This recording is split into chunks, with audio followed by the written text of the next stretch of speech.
özlemin, o hasretin bana çocukluğumu hatırlatır.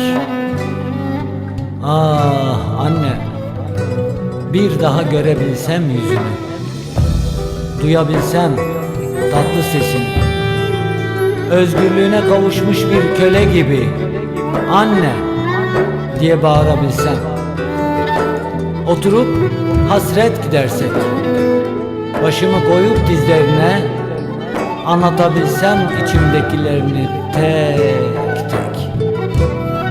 Oğul sevgisiyle değil ana, insan duygusuyla anla beni. Dayan be oğul açlığa, haksızlığa, gül uzat sırtından vurana deyip omuzuma koysan elini, işte o an alır kılıcımı, yırtarım bu karanlığı. Anla beni ana, yanıyor içim. Can versem de kavgamda ağlama benim için. Ağıtlar yakma arkamdan, güzelim ağarmış saçlarını yolma. Hakkını veremedim onların, her teli bir idam ipi olsun bana.